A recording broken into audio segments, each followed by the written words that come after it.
할렐루야. 오늘도 가정에서 영상 예배로 하나님을 예배하는 모든 분들 주님의 이름으로 환영하고 축복합니다. 사랑하는 여러분, 혹시 그 오리배 타본 경험이 있으신지요? 저 어렸을 때 아버지하고 같이 이렇게 오리배를 탔던 경험이 있습니다. 어쩌면 우리의 인생이 그 오리배 타는 것과 같지 않나 그런 생각을 좀 해보게 됩니다. 어렸을 때 저는 제가 열심히 잘 굴러서 제가 힘을 주고 굴러서 그 배가 가고 있다고 생각했지만 지금 와서 생각해 보면 사실 그 배는 제 힘으로 가고 있었던 게 아니라 저희 아버지가 구르는 그 힘으로 가고 있었던 거죠. 우리의 인생이 그런 것 같습니다. 우리가 우리 힘으로 우리의 노력으로 우리의 삶을 살아가는 것 같지만 그러나 사실은 우리의 힘이 아니라 하나님의 능력으로 하나님의 그 힘으로 하나님의 또 도우심으로 우리가 살아가고 있다는 것입니다. 우리가 하나님의 일을 사명을 우리가 감당한다고 생각하지만 그러나 사실은 하나님께서 우리를 통해 일하시는 것이죠.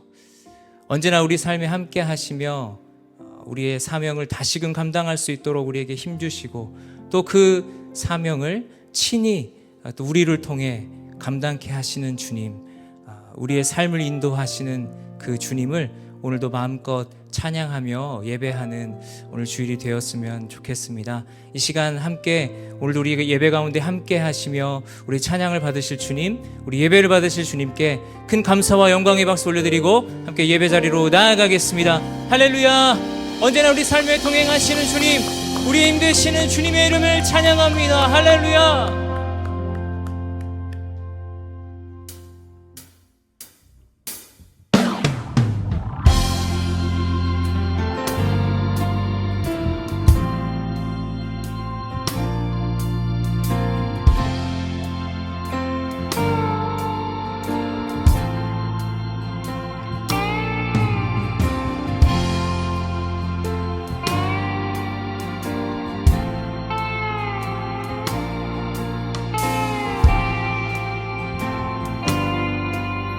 우리 함께 고백합니다. 주 안에 있는 주 안에 있는 나에게 단 근심이 있으랴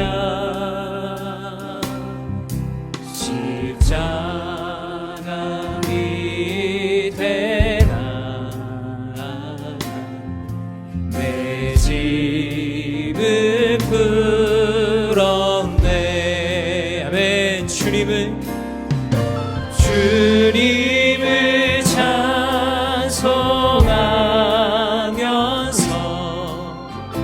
할렐루야 할렐루야 내 앞길 멀고 험해도 나 주님만 따라가리.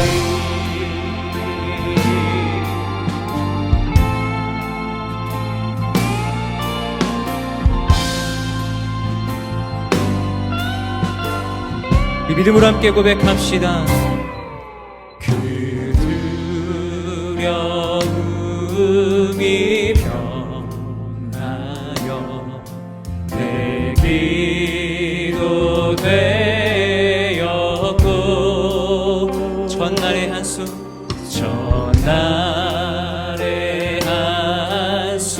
변하 우리의 노래가 되었습니다. 노래 되어 그렇게 하신 주님을 찬양합니다. 주님을 찬송하면서 할렐루야 할렐루야 내 앞길 멀고 험해도 나 주님만 따라가. 내 주는 자비하셔서 내 주는 자비하셔 늘 함께 계시는 주님,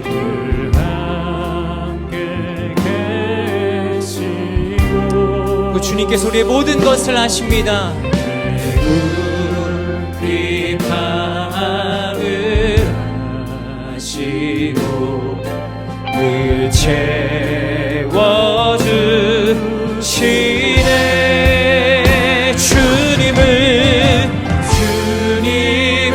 찬송하면서 할렐루야 할렐루야.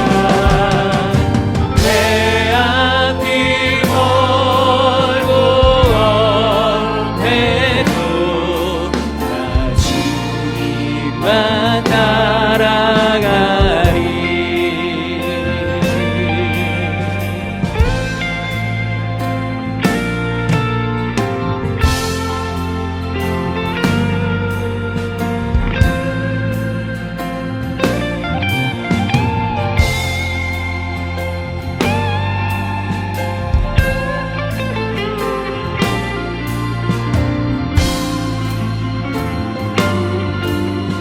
우리 목소리 높여 내 주와 맺은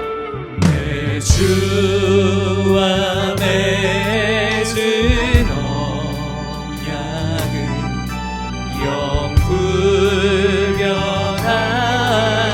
영불변하시니. 아멘. 그 나라 가기까지는 늘 보호하시네.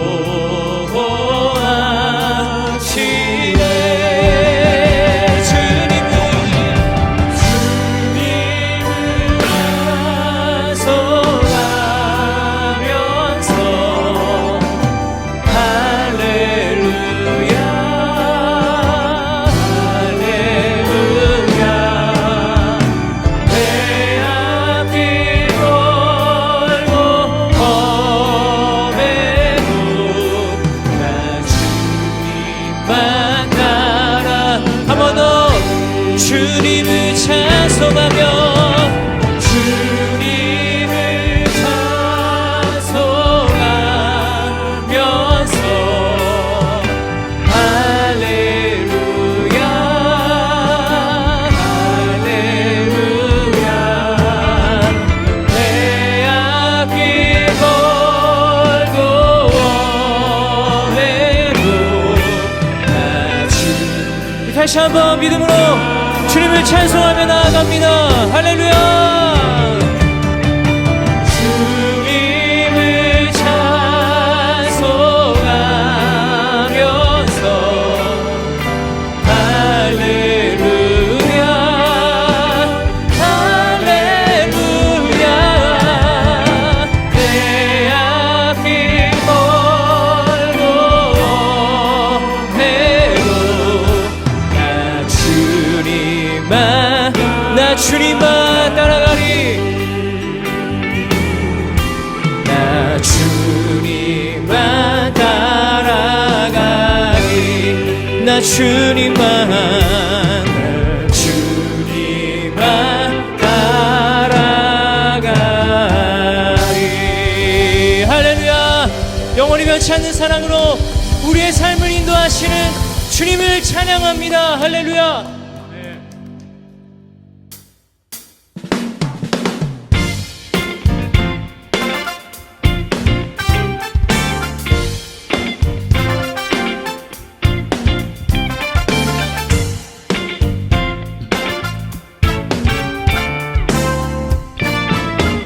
믿음으로 함께 고백합시다.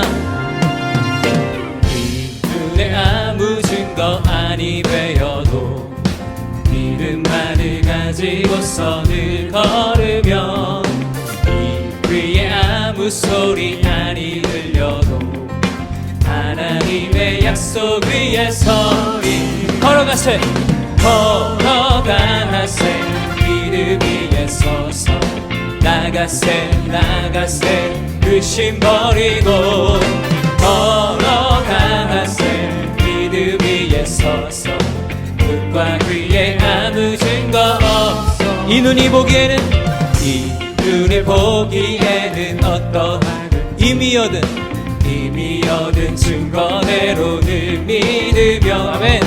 이 밤에 의심 없이 살아갈 때 우리 소원 주 안에서 아멘. 걸어가세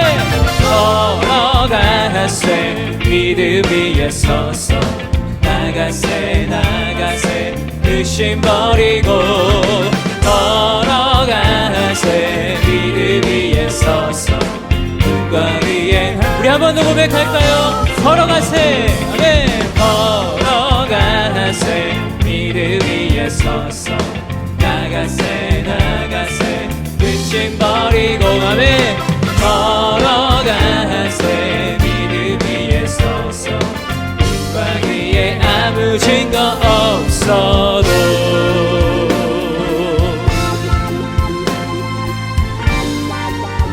선하신 주님께서 언제나 변함없는 사랑으로 우리의 삶을 인도하시는 줄 믿습니다. 그 주님을 바라보며 믿음으로 나아가는 우리들에게 소망합니다. 우리 함께 고백합시다.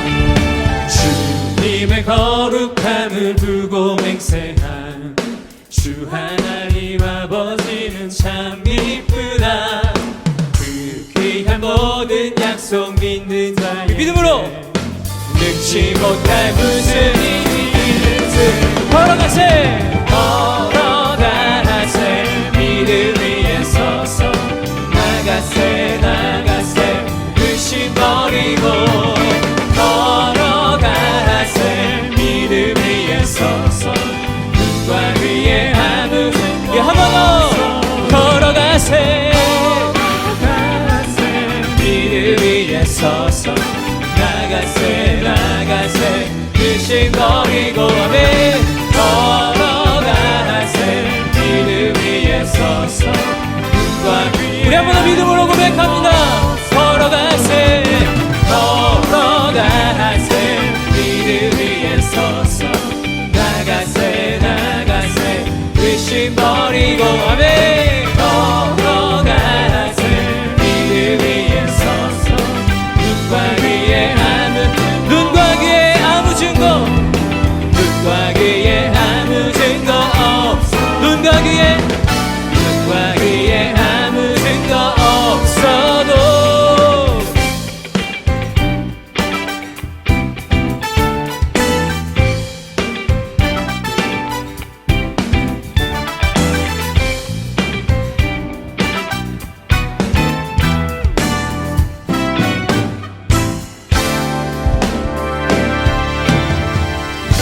할렐루야. 영원히 변치 않는 사랑으로 우리의 삶을 인도하시는 주님, 그 선하신 주님의 이름을 찬양합니다. 주님 영광 받아주시옵소서. 할렐루야. 네.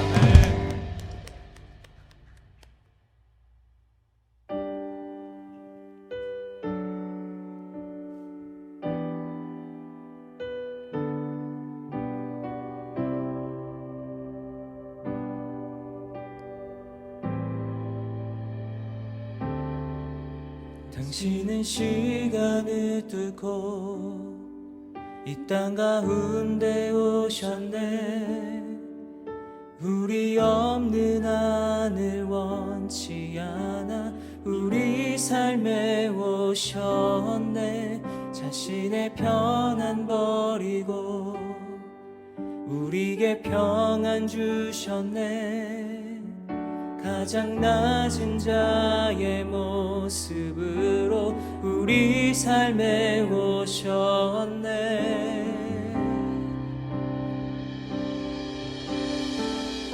하나님 우리와 영원히 함께 하시네. 꿈 없는 우리에게 그 나라 보여주시네. 연약한 자들의 친구가 되어주시고 힘없는 우리의 인생을 위로하시네.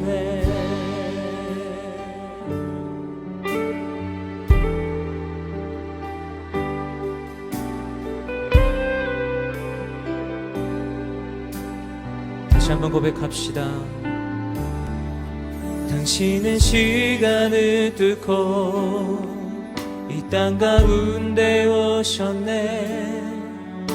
우리 없는 하늘 원치 않아 우리 삶에 오셨네. 자신의 평안 버리고 우리에게 평안 주셨네. 가장 낮은 자의 모습으로 우리 삶에 오셨네. 하나님 우리와 영원히 함께 하시네. 꿈 없는 우리에게 그 나라 보여주시네. 연약한 자들의 친구가 되어주시고 힘없는 우리의 인생을 위로하시네.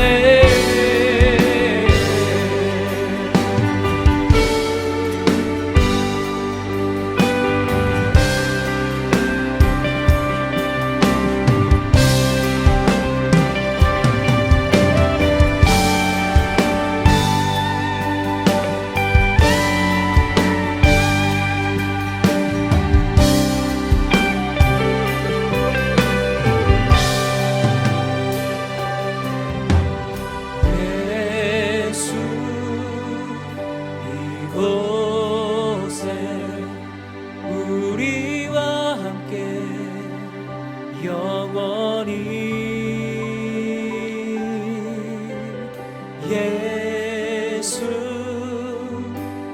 이곳에 우리와 함께 영원히.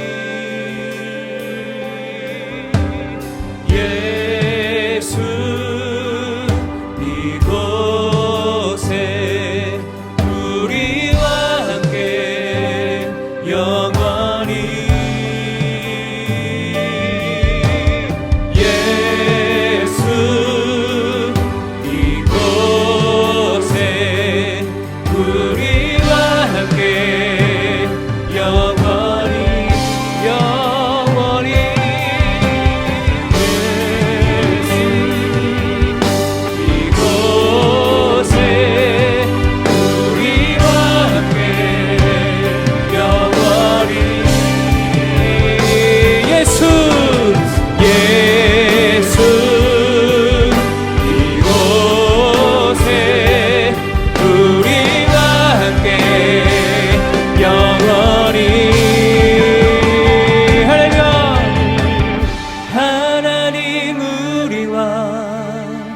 영원히 함께 하시네. 꿈없는 우리에게 그 나라 보여주시네. 연약한 자들의 친구가 되어주시고 힘없는 우리의 인생을 한 번 더 하나님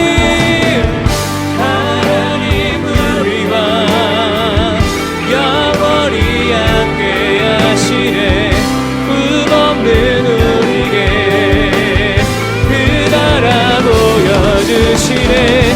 연약한 자들의 친구가 되어주시고 힘없는 우리의 우리 한 번 더 고백합시다.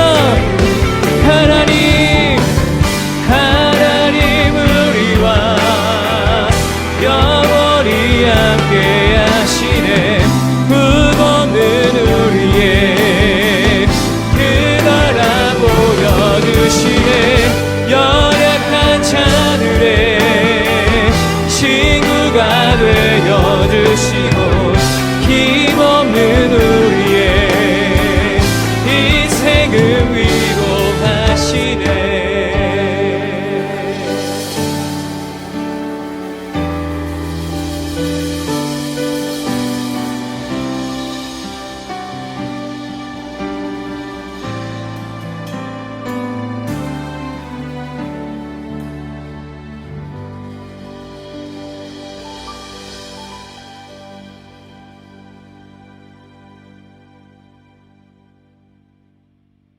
전지전능하시고 온 우주 만물의 창조주이시며 세상의 주제이시고 우리의 주인 되시는 하나님 아버지, 이 시간 하나님 아버지께 감사와 찬양과 영광과 존귀를 올려드립니다. 코비드-19으로 인한 팬데믹 상황 속에서도 우리로 하나님의 은혜를 체험케 하시며 보호하심과 인도하심 속에 있음을 깨달아 알게 하시니 하나님 아버지께 감사 또 감사를 올려드립니다. 로마서 1장 말씀, 그들은 하나님을 알면서도 하나님을 영화롭게 하지도 않고 감사하지도 않았습니다. 오히려 그들의 생각이 허망해져 그들의 어리석은 마음은 어두워졌습니다. 그들은 스스로 지혜롭다고 하지만 미련하게 돼 썩지 않는 하나님의 영광을 썩어질 사람이나 새나 짐승이나 기어다니는 동물의 우상으로 바꾸었습니다. 말씀을 묵상하면서 우리의 삶을 돌아봅니다. 그리고 회개합니다.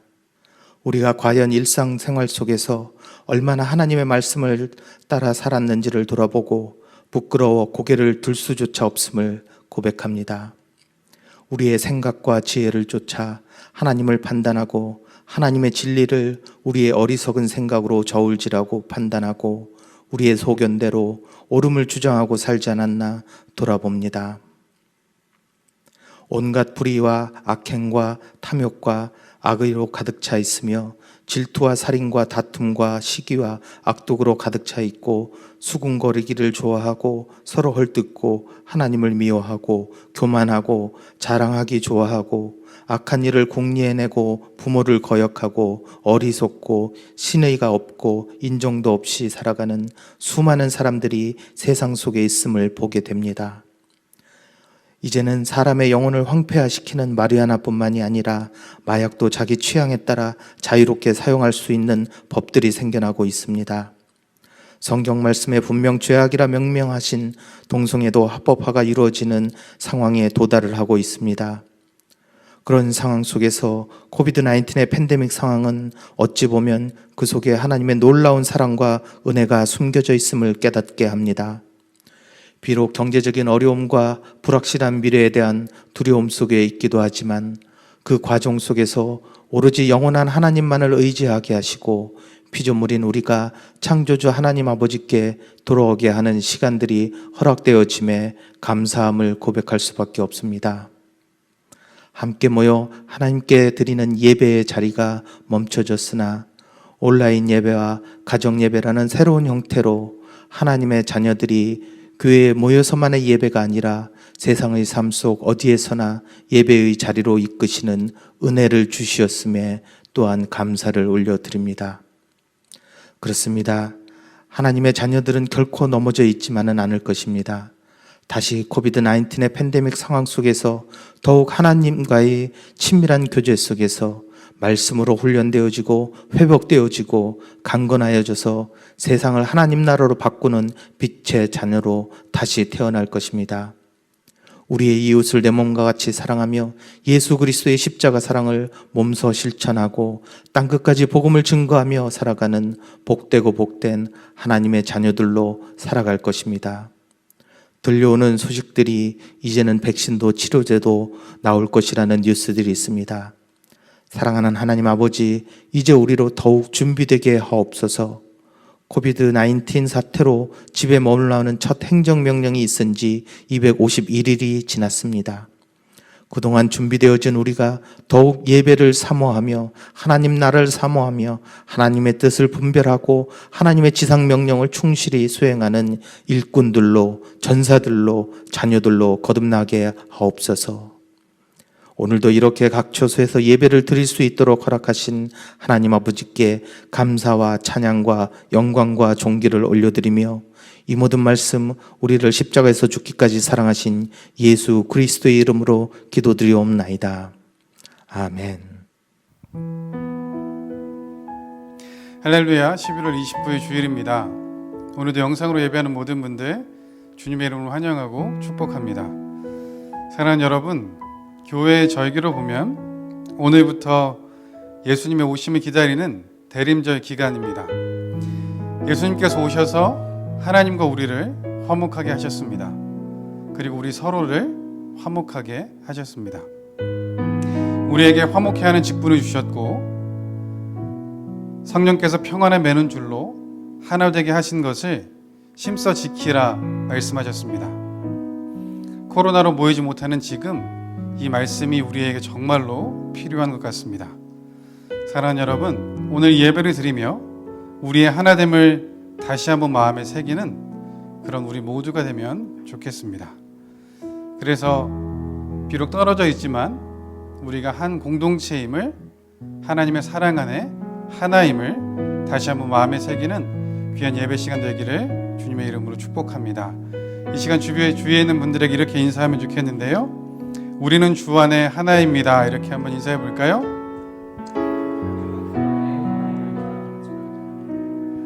네, 여러분, 오늘 예배를 통하여서 우리를 하나로 부르신 그 하나님 온전히 예배하고 하나된 삶을 살기로 힘써 지켜가기로 노력하는 우리 모두 되기를 주님의 이름으로 축복합니다.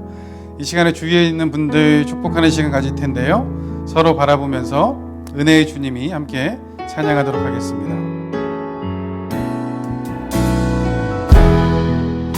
은혜의 주님이 당신을 축복하고 사랑의 주님이 함께 하시네.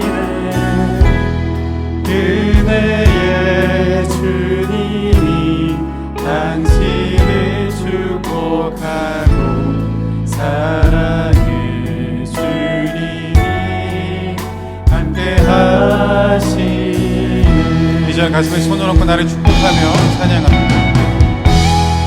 은혜의 주님이 내 삶을 축복하고 사랑의 주님이 함께 하시네. 은혜의 주님이 내 삶을 축복하고 사랑의 주님이 함께 하시네. 사랑합니다. 축복하며 서로의 격려의 박수, 하나님 영광의 박수를 하겠습니다. 감사합니다. 교회 소식 전해드리도록 하겠습니다. 주보를 참고해 주시면 좋겠습니다. 현재 교회의 코비드-19 대응 단계는 기존과 동일합니다. 변경 사항이 있으시 계속 공지해 드리도록 하겠습니다. 12월 25일 성탄 예배 시간에 유아 세례식이 있습니다. 유아 세례를 희망하시는 가정은 신청서를 작성하셔서 교회 이메일이나 팀장님에게 제출해 주시기 바랍니다. 세례 교육과 문답은 줌으로 진행될 예정입니다.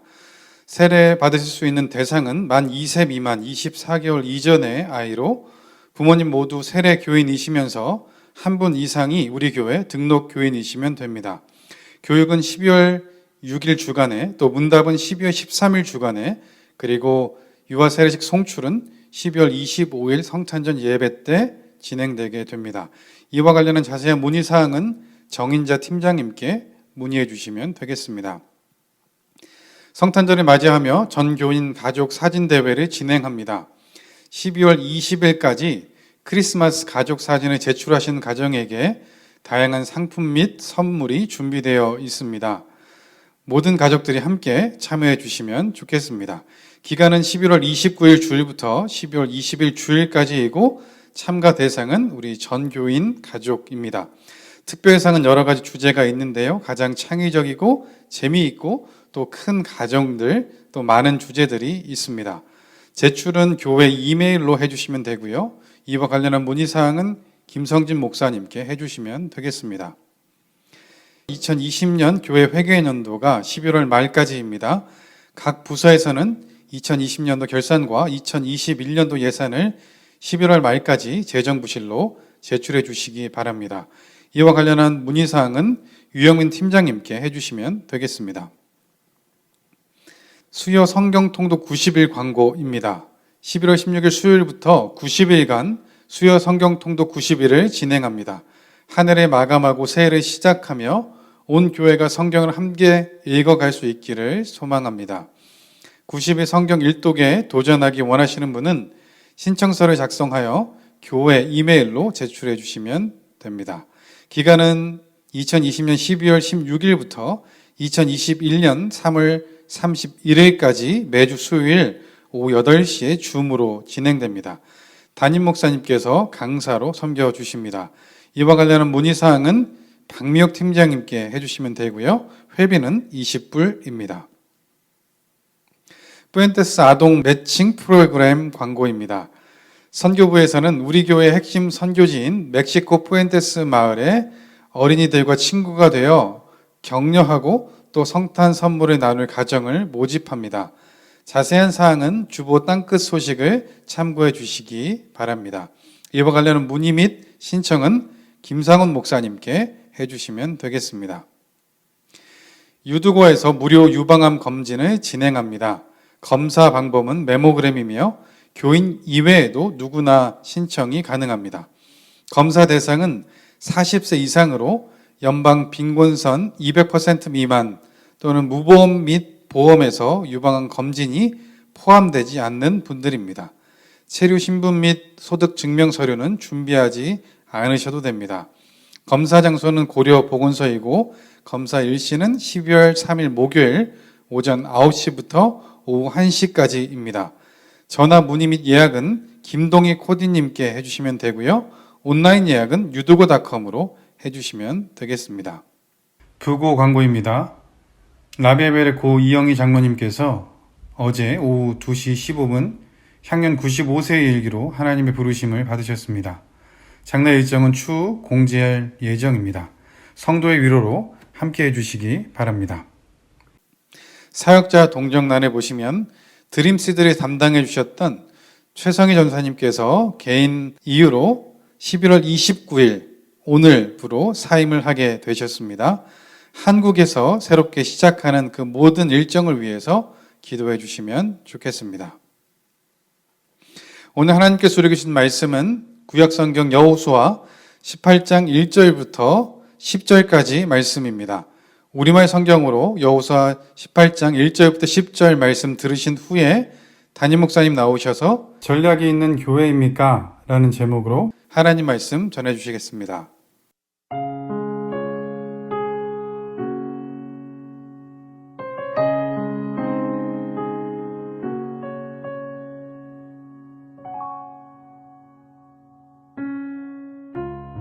이스라엘의 온 회중이 실로에 모여 거기에서 성막을 세웠습니다.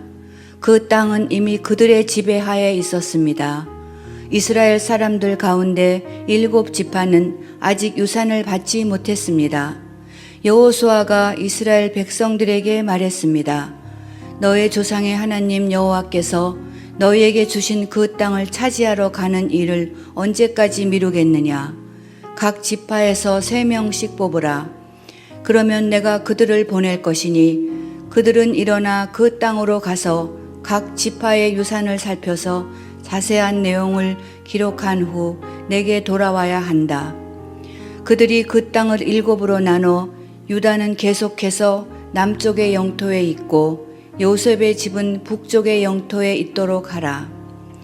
너희는 그 땅을 7구역으로 잘 나눠서 그 자세한 내용을 여기 내게로 가져오라.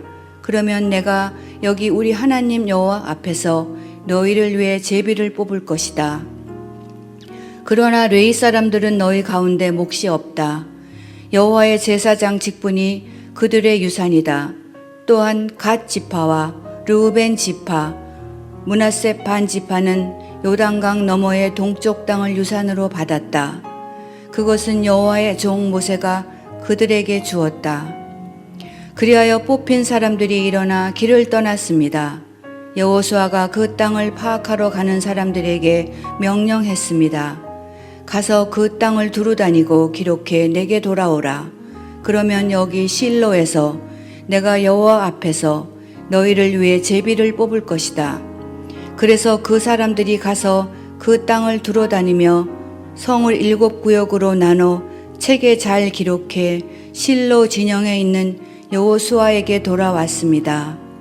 여호수아는 실로에서 여호와 앞에서 그들을 위해 제비를 뽑고 거기에서 이스라엘 사람들에게 각 지파에 따라 그 땅을 나눠 주었습니다.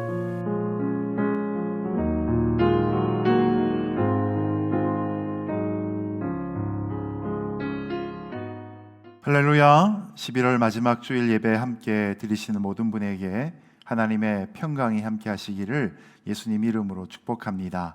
우리 옆에 계신 분과 같이 설교 제목으로 서로 인사하고 축복하겠습니다. 전략이 있는 성도가 되십시오. 인사하시겠습니다.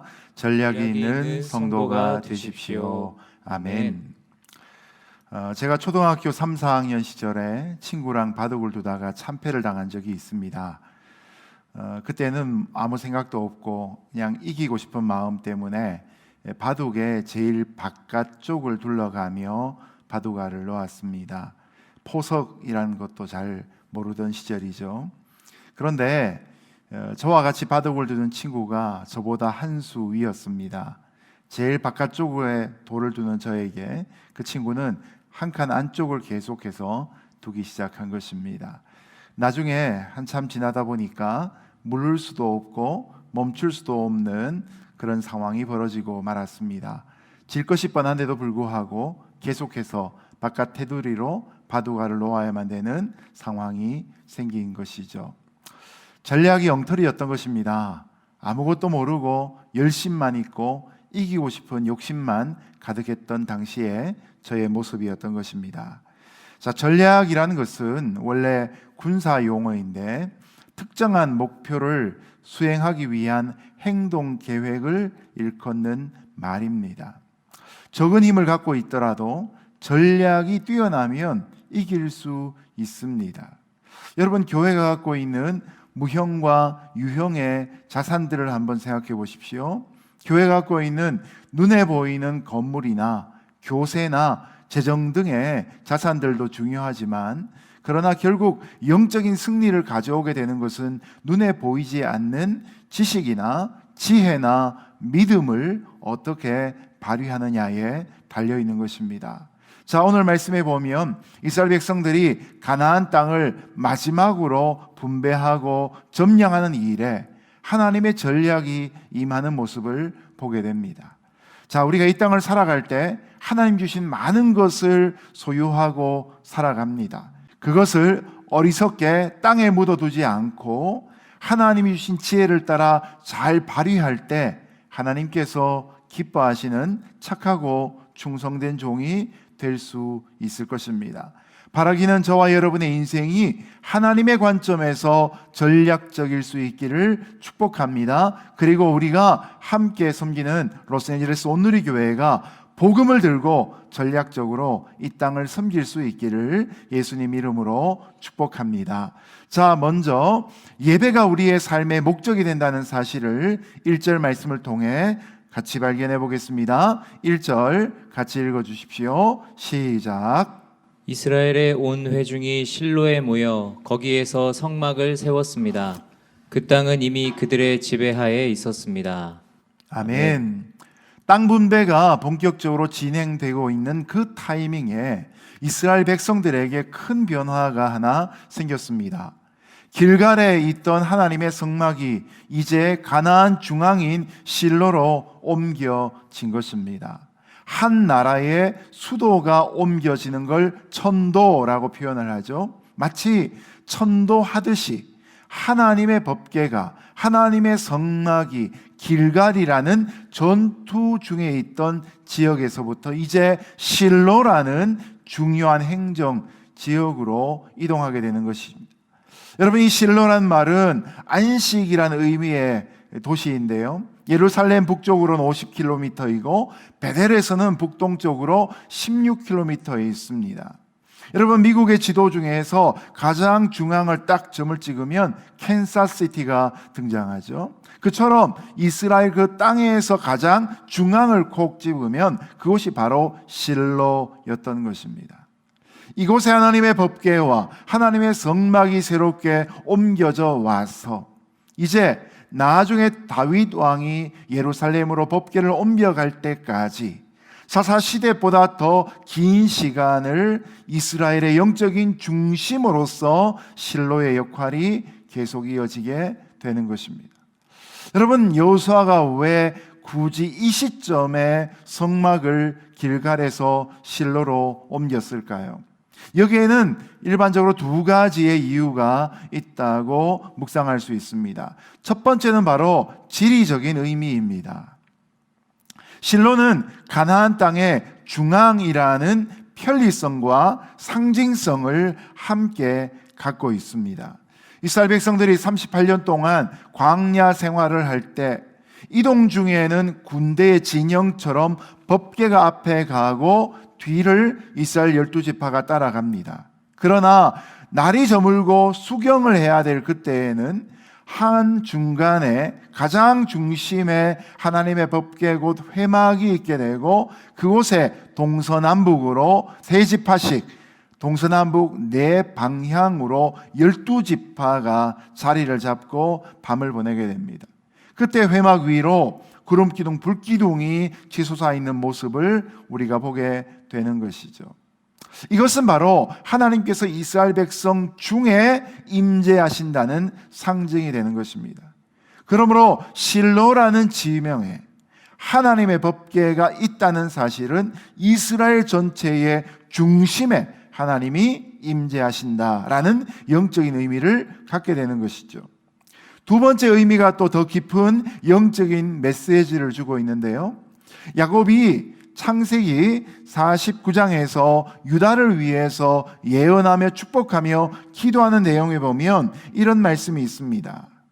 홀이 유다를 떠나지 아니하며 치리자의 지팡이가 그 발 사이에서 떠나지 아니하시기를 실로가 오시기까지 미치리니 그에게 모든 백성이 복종하리로다. 아멘.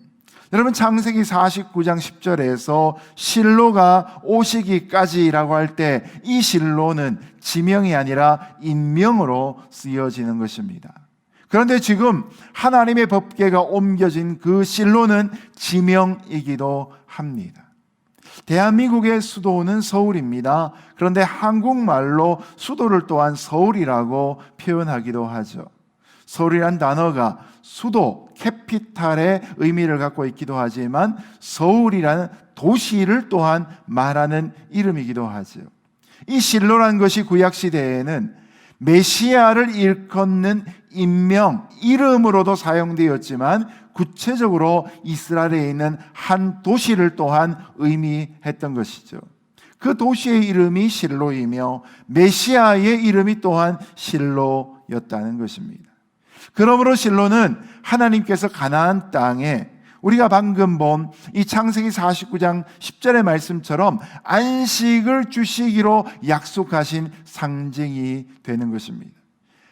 가나안 땅을 정복하고 실로라는 그곳에 하나님의 법궤를 놓을 그때가 되면 하나님이 이스라엘 백성들에게 평안과 안식을 주신다라는 메시지가 담겨져 있었던 것입니다. 그것이 결국 창세기를 지나 출애굽기, 레위기, 민수기, 신명기를 거쳐서 여호수아 18장에서 하나님의 응답으로 이루어지고 있는 것입니다.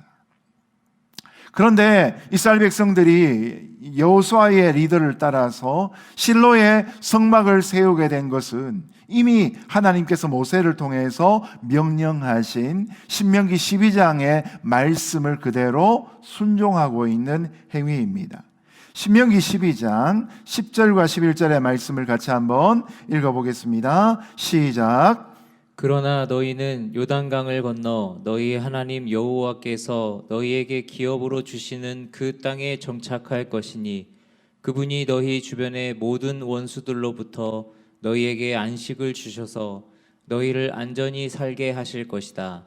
그때 너희 하나님 여호와께서 그분의 이름이 있을 곳으로 선택하신 그곳에 너희는 내가 명령하는 모든 것을 가져다 드릴 것이며. 아멘. 아멘. 11절의 말씀에 나오는 것처럼 그때 너희 하나님 여호와께서 그분의 이름이 있을 곳으로 선택하신 그곳에 바로 메시아의 이름인 실로라는 이름을 가진 지명을 말하는 것이죠. 그곳에 너희는 내가 명령하는 모든 것을 가져다 드릴 것이며 바로 예배의 행위를 묘사하고 있는 문장이 되는 것입니다. 여러분, 아직 가나안 땅 분배가 다 끝나지 않는 상황에서 하나님의 성막을 길갈에서부터 실로로 옮겨오는 것은 평범하지 않는 일이었습니다.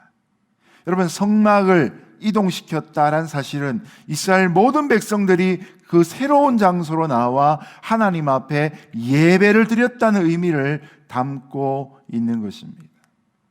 그런데 여호수아는 이미 이런 일을 아이성 전투 후에 전쟁을 잠시 멈추고 이스라엘 백성들을 에발산과 그리심산이 있는 곳으로 다 불러 모아서 예배를 드렸던 여호수아 8장에서 한번 경험했던 일입니다. 그때도 마찬가지였습니다. 그냥 계속해서 전쟁을 하다가는 외부적으로는 너무나 승리를 해서 좋을 것 같은데 내부적으로는 영적인 붕괴가 일어나고 있었기 때문에 이러다가는 망하겠다 싶은 생각이 들었기 때문에 전쟁을 멈추고 예배를 드린 것이었습니다. 그렇다면 이 여호수아 18장에서 또다시 여호수아가 실로로 하나님의 법궤와 회막을 옮겨놓고 예배를 드렸다는 사실은 동일한 위기의식을 가졌다는 것을 의미하는 것입니다. 이번에도 여호수아는 그때만큼의 영적인 위기감이 들었다는 의미가 여기에 담겨 있는 것이죠. 그럴 수밖에 없는 것이 과거에는 단체로 연합군처럼 12지파가 함께 전쟁을 치렀습니다. 그리고 여호수아와 같은 아주 뛰어난 지도자들이 그 전쟁을 이끌었습니다.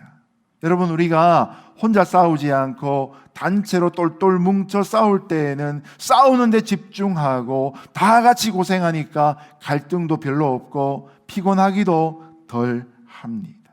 그런데 이제는 12지파가 각계 전투로 싸워야 하니까 이때부터는 매 지파마다 다 여호수아 같은 리더십이 있는 게 아니었던 것이죠. 가나안 땅을 분배하기 시작하면서 각 지파별로 싸우려고 하니까 지파에 따라서는 두려움을 갖고 있는 지파들이 생기고 또 지파마다 갖고 있는 전력의 차이 때문에 왜소함을 스스로 느끼는 지파들도 있었습니다.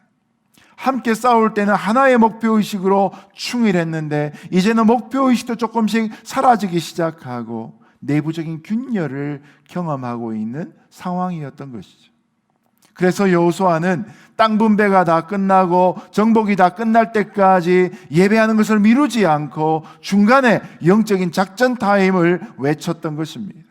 다 모여라! 우리 예배 드리자! 예배 드리고 나서 다시 우리가 해야 될 일들을 돌아보자 라고 제안했던 것이죠.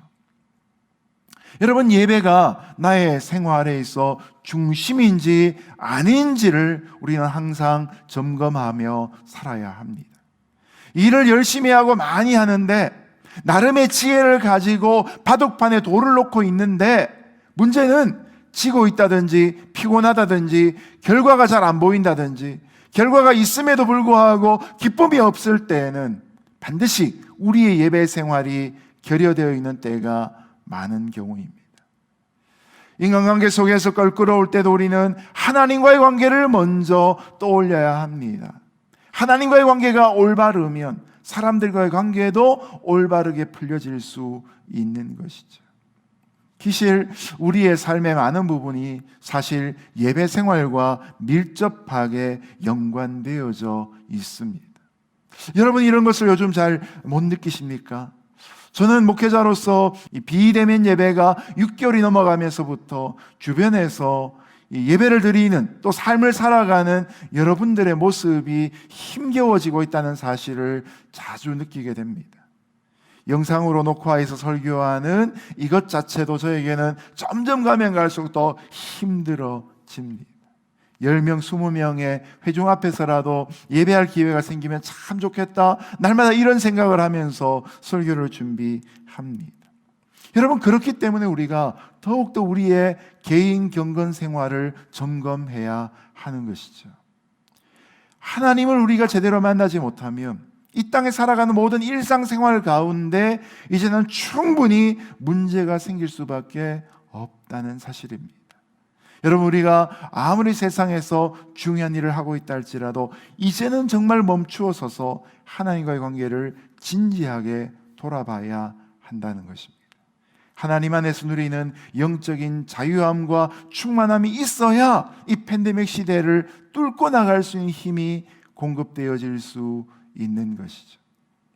하나님 앞에 다 함께 모여 예배할 수 있는 환경이 되지 않는 이때라도 더욱더 개인 예배를 점검하고 TV를 통해 예배를 드리는 저와 여러분의 삶 가운데도 삐뚤어짐이 없이 온전한 예배를 드리기 위해 몸도 단장하고 성경책도 지침하고 더욱더 간절히 기도하며 사모하는 마음으로 예배할 수 있기를 예수님 이름으로 축복합니다.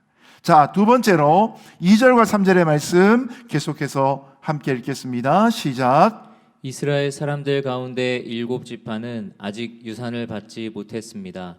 여호수아가 이스라엘 백성들에게 말했습니다. 너희 조상의 하나님 여호와께서 너희에게 주신 그 땅을 차지하러 가는 일을 언제까지 미루겠느냐. 아멘. 다 함께 모여서 실로에서 예배를 드리고 난 다음에 여호수아는 아직 땅을 분배받지 않은 7지파를 향해서 땅을 차지하러 가는 일을 더 이상 미루지 말라고 쓴소리를 했습니다.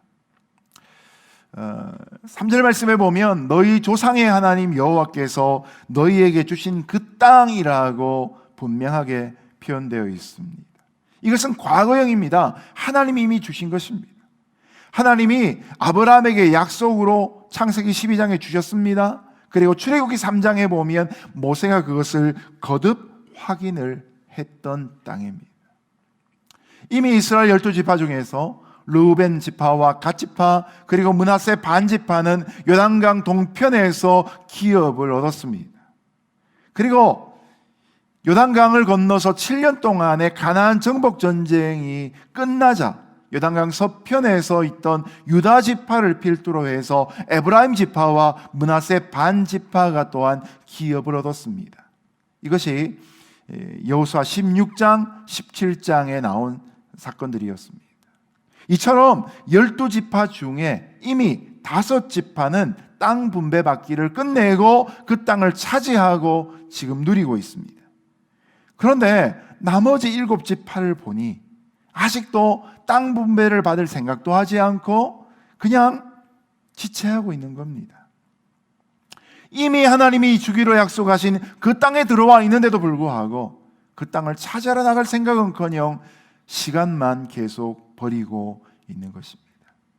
이런 모습은 85세인데도 불구하고 패기 있게 헤브론 산지를 향하여 나가길 원했던 갈렙 할아버지를 비교해 볼 때 너무나 큰 대조를 이루고 있습니다.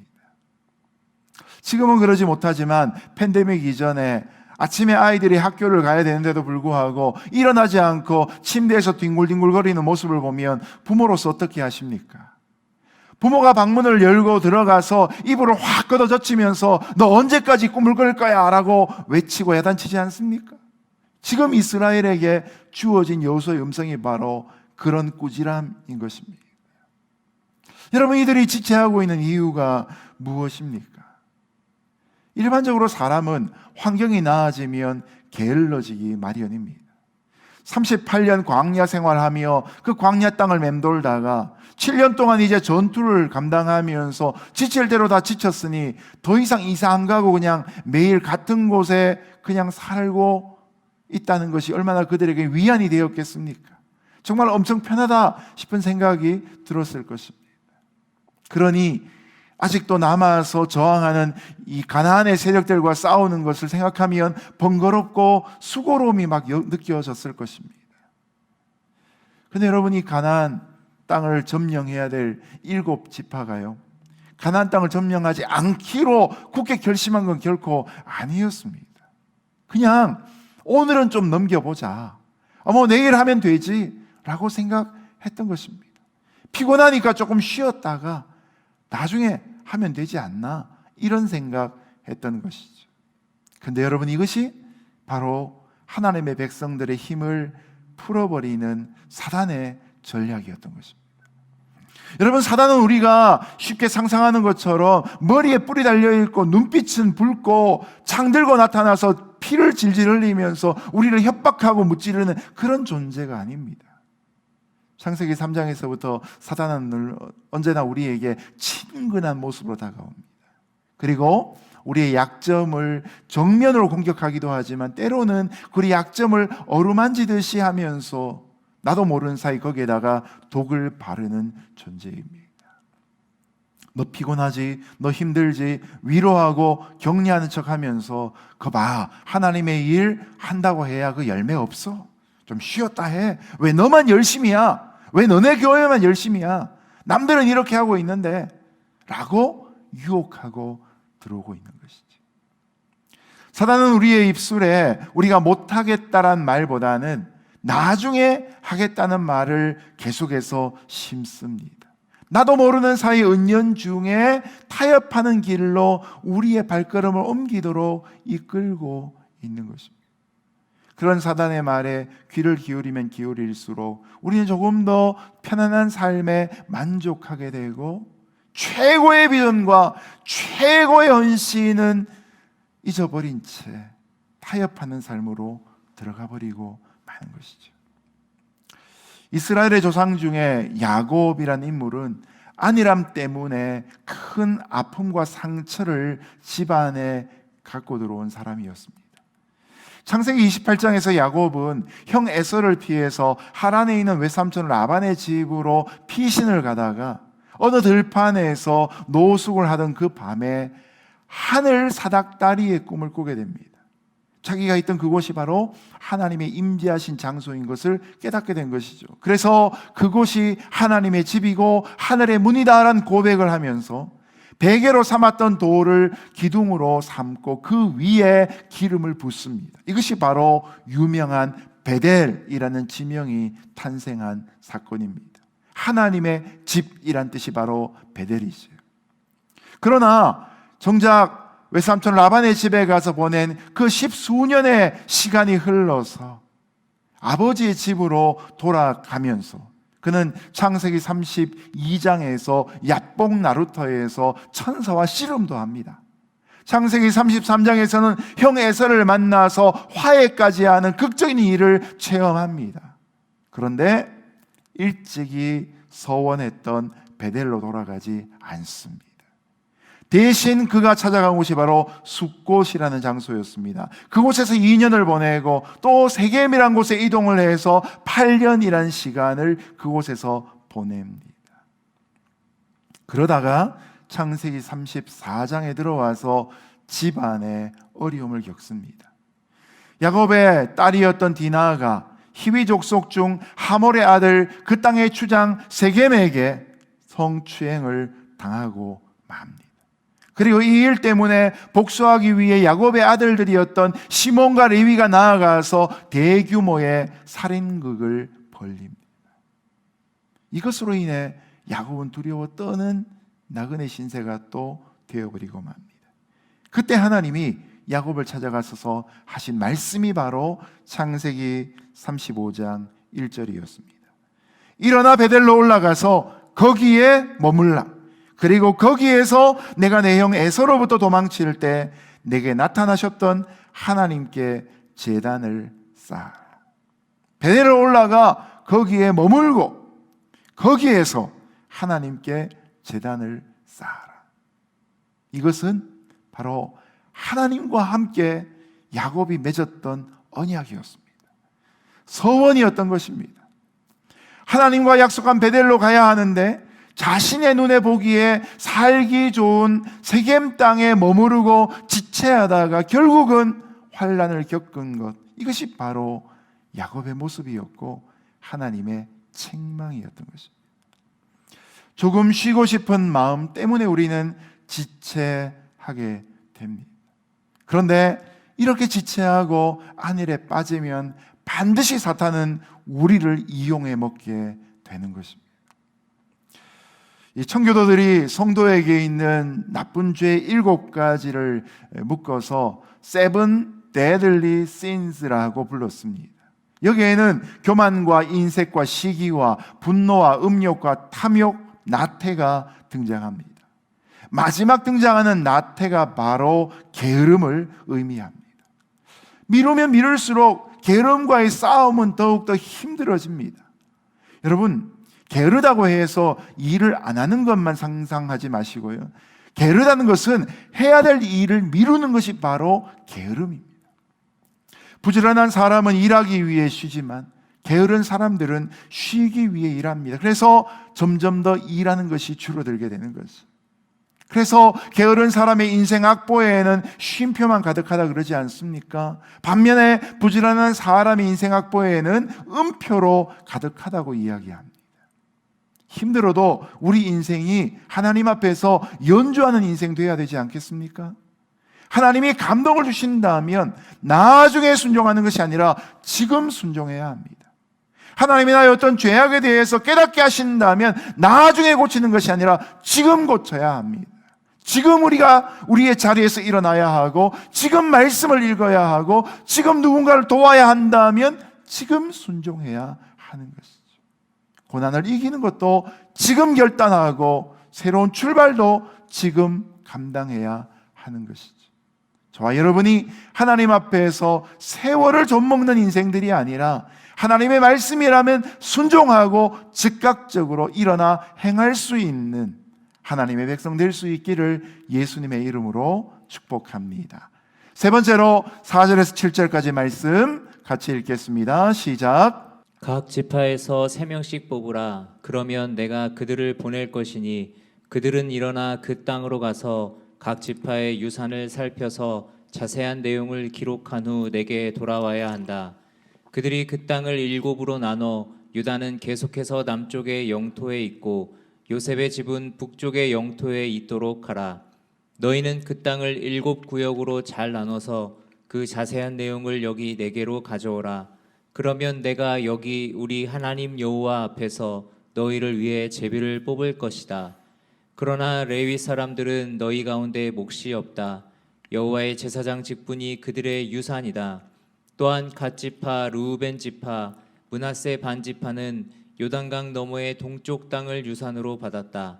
그것은 여호와의 종 모세가 그들에게 주었다. 아멘.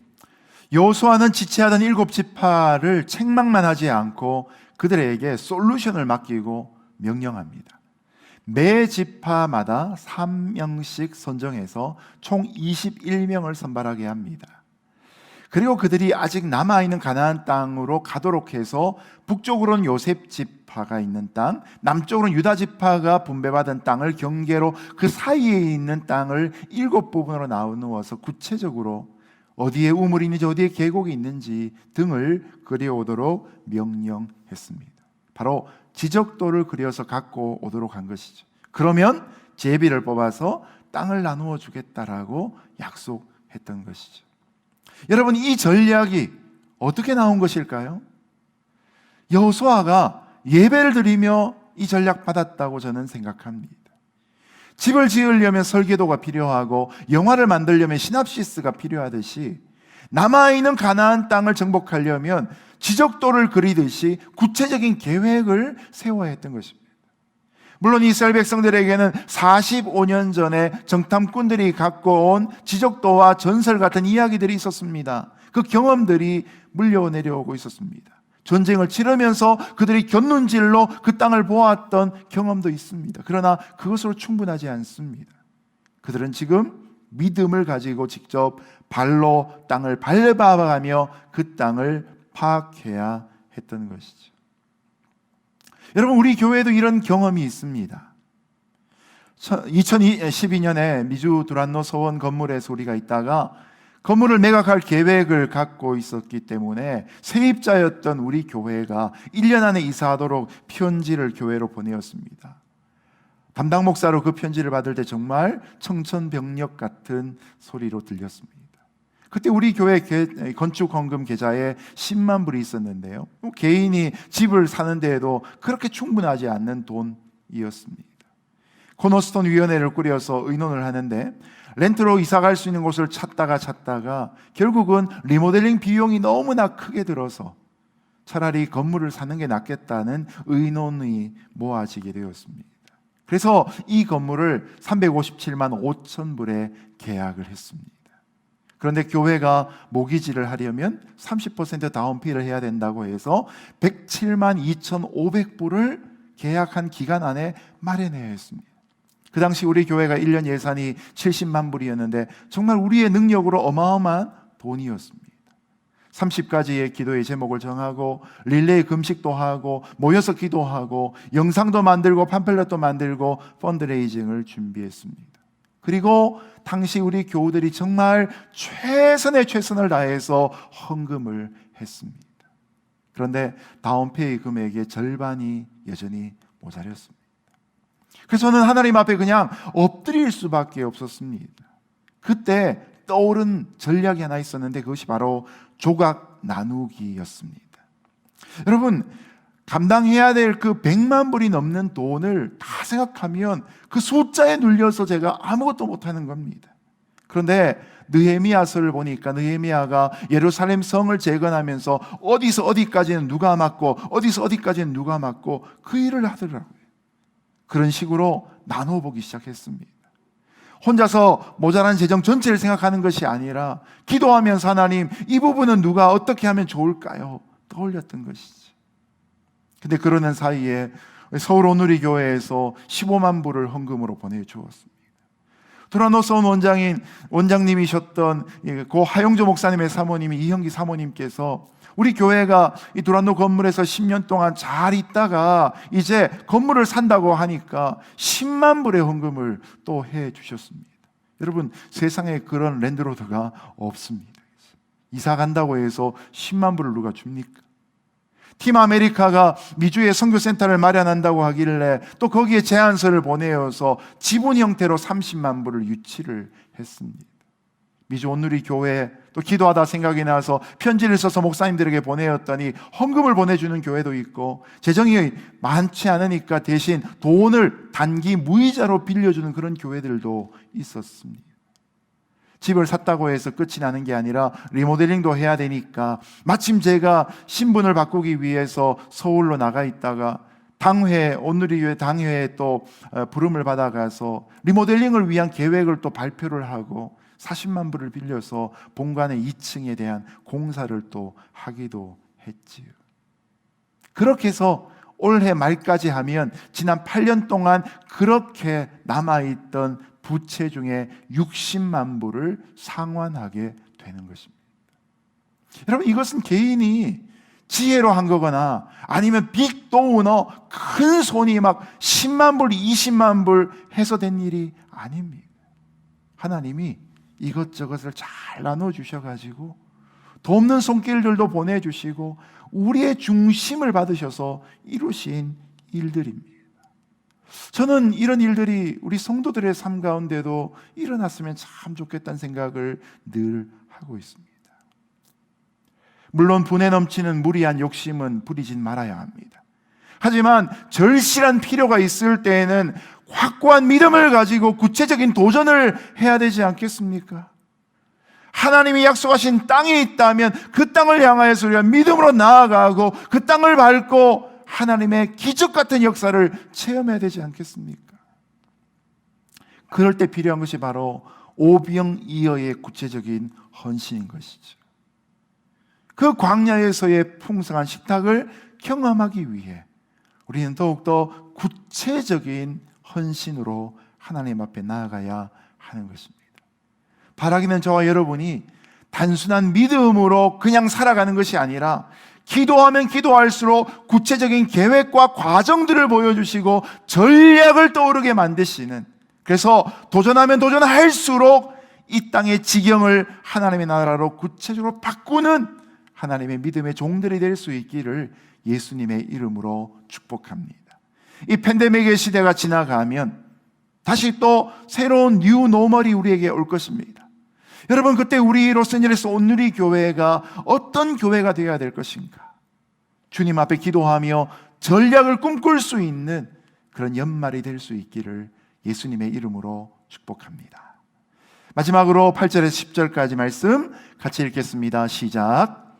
그리하여 뽑힌 사람들이 일어나 길을 떠났습니다. 여호수아가 그 땅을 파악하러 가는 사람들에게 명령했습니다. 가서 그 땅을 두루 다니고 기록해 내게 돌아오라. 그러면 여기 실로에서 내가 여호와 앞에서 너희를 위해 제비를 뽑을 것이다. 그래서 그 사람들이 가서 그 땅을 두루 다니며 성을 7구역으로 나눠 책에 잘 기록해 실로 진영에 있는 여호수아에게 돌아왔습니다. 여호수아는 실로에서 여호와 앞에서 그들을 위해 제비를 뽑고 거기에서 이스라엘 사람들에게 각 지파에 따라 그 땅을 나눠 주었습니다. 아멘. 아멘. 여호수아의 성령 충만한 도전 앞에 이스라엘 백성들은 순종합니다. 그리고 지파별로 3사람씩을 뽑아서 21명의 정탐대가 일어나 길을 떠납니다. 드디어 이들은 게으름과 소심함을 이기고 일어나 자기 기업을 차지하기 위해 구체적으로 행동했던 것입니다. 그리고 7지파의 대표들은 이 여호수아의 전략에 순종해서 지적도를 그리어서 돌아옵니다. 여호수아는 실로에 있던 하나님의 성막곧 하나님의 임재 앞에서 제비를 뽑아서 각 지파의 기업으로 분배했습니다. 여러분, 모든 지파가 그 땅을 분배받고 불평하는 지파가 없었습니다. 바로 그 땅을 밟아본 정탐꾼들이 충분히 땅을 살폈기 때문에 이 땅이 누구에게 속하면 좋을지가 자기들 마음속에 떠올랐던 것이죠. 여러분, 이것이 화평한 교회의 아름다운 모습 아니겠습니까? 현장에서 하나님의 복음의 역사를 잘 감당하고 마음이 맞춰져 있고 그런 교회는 일을 하면 할수록 부흥하며 분위기가 좋습니다. 그러나 여러분, 제대로 일하지 않고 늘 회의만 많이 하는 교회는 결국 분란이 일어날 수밖에 없습니다. 현장에서 흘리는 땀만큼, 기도의 자리에서 흘리는 눈물만큼 우리는 평안으로 하나님 앞에 나갈 수 있는 것이죠. 이로써 12지파의 땅 분배가 완료되었던 것입니다. 오늘의 설교를 마치면서 저는 예수님의 전략을 좀 소개하고 싶습니다. 사도행전 1장 6절에서 8절까지의 말씀입니다. 그 중에서 8절의 말씀을 제가 읽어보겠습니다. 그러나 성령께서 너희에게 오시면 너희가 권능을 받고 예루살렘과 온 유대와 사마리아와 땅끝까지 이르러 내 증인이 될 것이다. 여러분, 예수님의 전략은 첫 번째 사람이었습니다. 그래서 예수님의 12명의 제자들과 함께 동행하며 그들을 훈련시키셨습니다. 그리고 두 번째 예수님의 전략은 성령님이셨습니다. 12명의 제자가 훈련도 받았지만 성령 충만할 때 그들은 세상을 변화시키는 하나님의 일꾼으로 쓰임을 받았던 것입니다. 그리고 세 번째 예수님의 전략은 예루살렘에서부터 땅끝까지였습니다.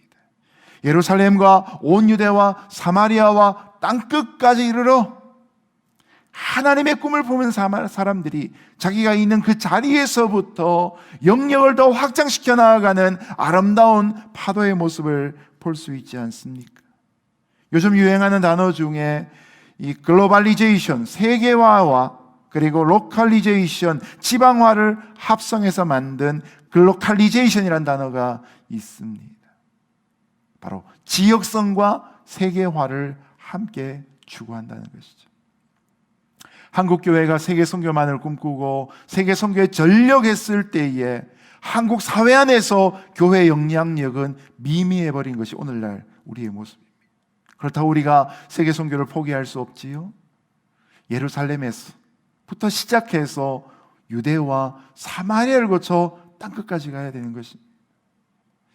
743 사우스 그랜뷰 스트리트 로스앤젤레스 캘리포니아 90057 이것이 바로 우리 교회의 주소입니다. 우리가 있는 이 지역에서부터 복음을 가지고 코리안 커뮤니티와 인접한 라티노 커뮤니티를 어떻게 섬길 것인가를 구체적으로 꿈꾸고 그 땅을 밟는 만큼 우리는 하나님의 전략에 동참하는 일꾼이 될 수 있는 것입니다. 우리 교회도 그런 주님의 전략을 따라 계속해서 사도행전 29장을 써내려갈 수 있기를 예수님의 이름으로 축복합니다. 함께 기도하겠습니다. 고맙고 감사하신 하나님 아버지, 약속의 땅을 살아가면서도 그 땅을 차지하는 일에 게으르고 지체하였던 이스라엘 7족속을 저희들이 떠올립니다. 동일하게 우리의 삶이 그런 게으름 가운데 빠져 있지 아니하도록 약속을 붙잡고 기도하며 하나님의 전략으로 꿈꿀 수 있는 믿음의 용사들이 되게 하여 주옵소서. 난관의 상황 가운데도 하나님의 응답하심만을 바라며 오늘도 땀 흘리며 기도할 수 있는 주의 백성 되기를 소원하오며 예수님 이름으로 기도드렸습니다. 아멘.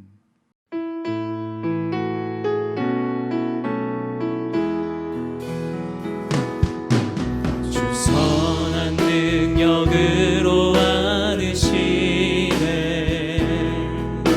그 크신 팔로 날 이끄시네. 절망 속에도 흔들리지 않고 사랑하는 주 얼굴 구하리. 이전의 괴로움 날 애워싸고 고난의 길을 걷는다 해도 주님께 모두 맡긴 우리 영혼 끝내 승리의 날을 맞으리. 선한 능력으로 일어서리. 주만 의지하리. 믿음으로 우리 고대 안에 주 오시구나. 영광의 새 날을 맞이하리. 주님이 마신 고난의 쓴 자를 우리도 감사하며 받으리.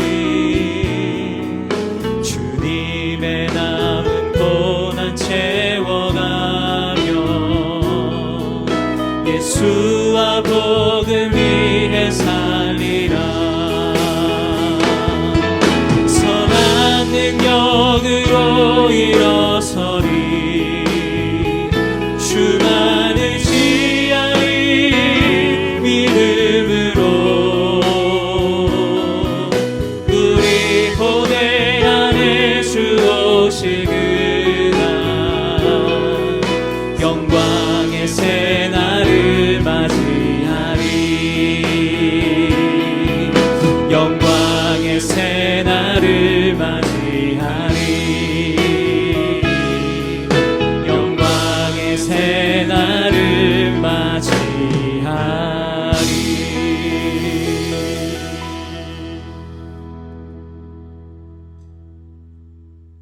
일어나 베델로 올라가서 거기에 머물러라. 그리고 거기에서 내가 내 형에서로부터 도망칠 때 내게 나타나셨던 하나님께 제단을 쌓아라. 하나님 아버지, 우리가 돌아가야 될 곳은 세겜 땅이 아니라 베델인 것을 깨닫습니다. 약속의 땅에 머물게 하시고 그 땅을 믿음으로 차지하는 역사가 로스앤젤레스 온누리교회와 속해 있는 모든 성도의 삶 가운데 오늘도 이루어지게 하여 주옵소서. 이 일을 위해 지체하는 안일함이 아니라 믿음으로 개척하는 정신 충만케 하여 주옵소서.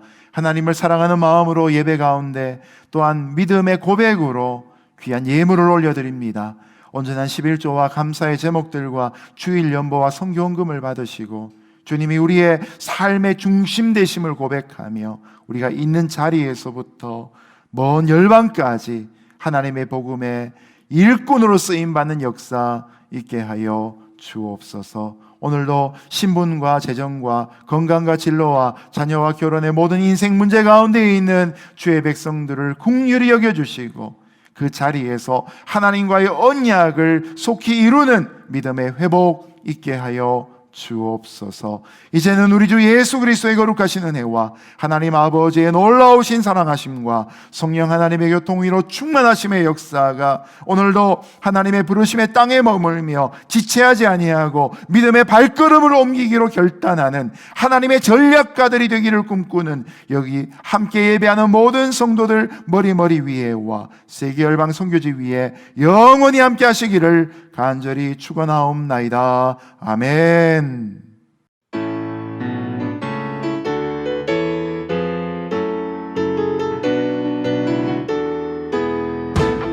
우리 함께 고백합니다.